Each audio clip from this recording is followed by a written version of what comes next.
మరలా చిగురించబోతుంది. గొప్ప దినాలు నువ్వు చూడబోతున్నావు. నీ యేసుకు సమస్తము సాధ్యమే. గుడ్ మార్నింగ్ దేవుని ప్రియ కుమారుడు, గుడ్ మార్నింగ్ దేవుని ప్రియ కుమార్తె. Special good morning to you. దేవుని మాటలో ప్రతిదినం మీరు ఎదుగుతున్నారని నేను నమ్ముతున్నాను.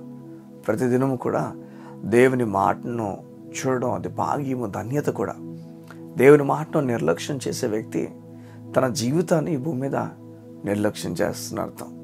ఈ లోకంలో దేంతో ఎంగేజ్ ఎక్కువైపోతున్నావో జాగ్రత్త. ఎంగేజ్ అవుతుంది, నీ సమయం దొంగలిస్తుంది. అవును, దొంగతనమును, నాశనమును, హత్యను చేయడానికి ఈ భూమి మీదకి వచ్చేయడం మర్చిపోతా. నువ్వు ఎదగకూడదని, నువ్వు ఫలించకూడదని వాడు ఎన్నెన్నో ప్రయత్నాలు చేస్తాడు. నువ్వు రాత్రి అంతసేపు ఉండిపోవడానికి కారణం వాడే. అంతసేపు నువ్వు ఫోన్ పట్టుకుని ఉండిపోవడానికి కారణం వాడే. ఈ లోకపు అలవాట్లతో, ఈ లోకపు ఆశలతో, ఈ లోకపు విషయాలతో నువ్వు నలిగిపోవడం, వాటితో మునిగిపోవడం వాడు చేస్తున్న పని. వాడు నీలో ప్రేరేపిస్తున్నవన్నీ కూడా నీ సమయం దొంగలించడానికి, నీ ఎదుగుదల దొంగలించడానికి, దేవునితో ఉన్న రిలేషన్షిప్ని ఎలాగైనా పాడు చేయడానికి చేస్తున్న పనులు. చివరికి ఏమవుతుందో తెలుసా? చివరికి నీవు గిల్టీ ఫీలింగ్తో నలిగిపోతావు, అపరాధ భావంతో నలిగిపోతావు. అయ్యో తప్పు చేసేసానే, ఇలా చేయకుండా భావన అన్నది నీలో తీసుకురావడం వాడి పనే. ఎందుకంటే అపరాధ భావం ఒకసారి వస్తే నువ్వు దేవునికి దూరం అయిపోయావు అన్న ఆలోచన నీకు కలిగి ఇంకా బాధపడిపోతావు. ఎలా అయితే ఒక తండ్రి ప్రేమించున్నా తన బిడ్డ మా తండ్రి నన్ను ప్రేమించట్లేదేమో, నా పైన ఆశ లేడేమో, నా పైన కోరిక లేదేమో ఆయనకు అని చెప్పి బాధపడిపోతాడో, అలాంటి దాంతో సంబంధం తండ్రి ఎన్నో విషయాలు తన కొడుకు గురించి ఉంచుకున్న కొడుకు మాత్రం భయంతో అవేవి తీసుకోకుండా నాన్న నన్ను ప్రేమించడేమో, నాన్న నా పైన ఇష్టం లేదేమో ఈ బాధతో మునిగిపోతాడు.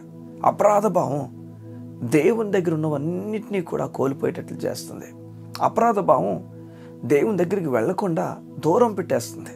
ఇంకా చాలా జీవితం, ఇంకా ఇంకేం గొప్పతనం ఉంది, ఇంకేం గొప్ప విషయాలు ఉన్నాయి అన్న భావంలో తీసుకెళ్ళిపోతుంది. మొదట దేవునితో అపరాధ భావం ఏమవుతుందో అది లేదని, దేవుడు నీ పైన కోపంగా లేడని, ఈ విషయాలు ఎప్పుడైతే నీ మనసు తీసుకుంటుందో దేవునితో నువ్వు ఫ్రీగా మూవ్ అవ్వడం ప్రారంభిస్తావు.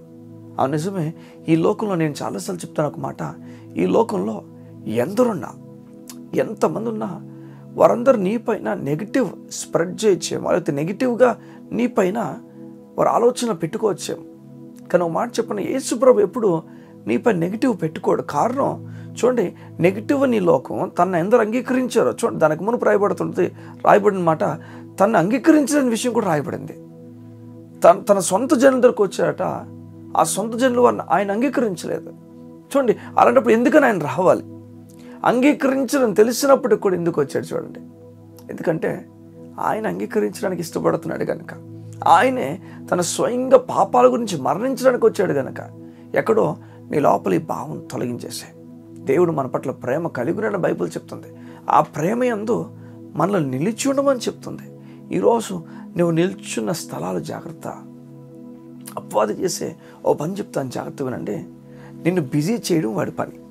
నువ్వు దేవుని మాటకు సమయం ఇవ్వకూడదు, దేవునితో నువ్వు గడపకూడదు. నువ్వు దేవునితో గడిపితే తెలుసు వాడికి ఏమవుతుందో. నువ్వు దేవునితో గడిపితే నువ్వు ధైర్యవంతుడు అయిపోతావు, నువ్వు ధైర్యంగా నీ జీవితంలో ప్రవర్తిస్తావు. వాడికి అది ఇష్టం లేదు, నువ్వు పిరికివాడిగానే ఉండాలి, పిరికిదానిగా ఉండాలి, నీ జీవితకాలం అంతా నువ్వు భయపడిపోలేవు. అది వాడి ఆశ. చూడండి, ఎలాగైనా దేవుణ్ణి బాధ పెట్టడానికి వాడే ఆయుధము నిన్ను. నువ్వు బాధపడితే దేవుడు బాధపడిపోతాడు అని తెలిసి కనుక నేను బాధపడతాడు. లేకపోతే నీ దగ్గరికి ఎందుకు వస్తాడు, నా దగ్గరికి ఎందుకు వస్తాడు? దేనికి మన దగ్గరికి వస్తాడు చెప్పండి? మనల్ని బాధ పెడితే వాడికి ఏమొస్తుంది చెప్పండి? మనం ఏమి ఇవ్వగలం వాడికి చెప్పండి? మన ఏముంది? ప్రాణం తప్ప ఏముంది చెప్పండి? ఈ లోకంలో వాడు కార్ల గురించి, బంగ్లా గురించి పరిగెడతాడు, దేని గురించి పరిగెడతాడు చెప్పండి? వాడు ఆలోచన ఏంటి? మనం ఉంటున్న ఇల్లు దోచుకుందాం చూస్తున్నాడా, లేకపోతే మనం ఉన్న కార్లు వేసుకెళ్ళిపోదాం చూస్తున్నాడా? దేని కొరకు వాడు ఆశ? వాడు ఆలోచన అంతా ఒకటే. వాడిని బాధ పెట్టిన యేసయ్యను వాడు బాధ పెట్టాలి. అందుకు వాడే ఆయుధము నిన్ను, నన్ను. ఎలా వాడతాడు చూడండి. ఎలా వాడతాడంటే, ఈ లోకపు కోరికలు, ఈ లోకపు ఆశలు, ఈ లోకపు విషయాలు, వీటిపైకి నిన్ను ఎలా తీసుకెళ్ళిపోతాడు.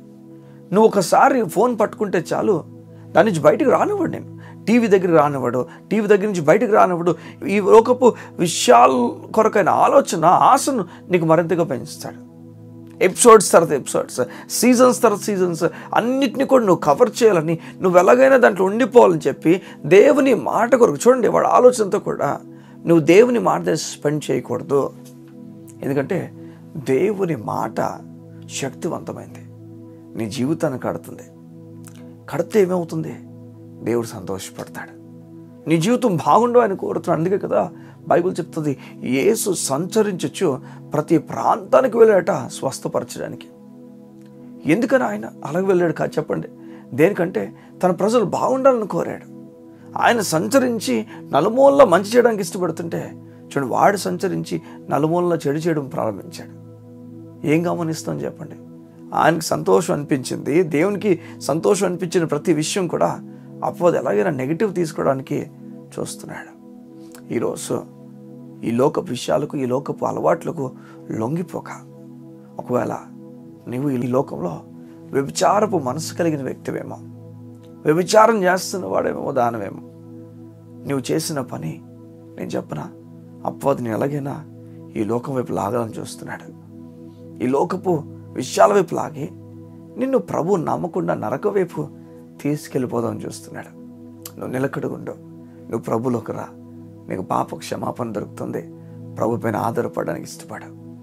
ఈ లోకంలో ఈ లోకపు అలవాటుకు లొంగిపోతున్నావేమో, త్రాగుడుకు, సిగరెట్ వ్యసనాలకు లొంగిపోయావేమో, నీకు చెప్పనా ఆయన అపవాది కలుగు చేస్తున్నాడు.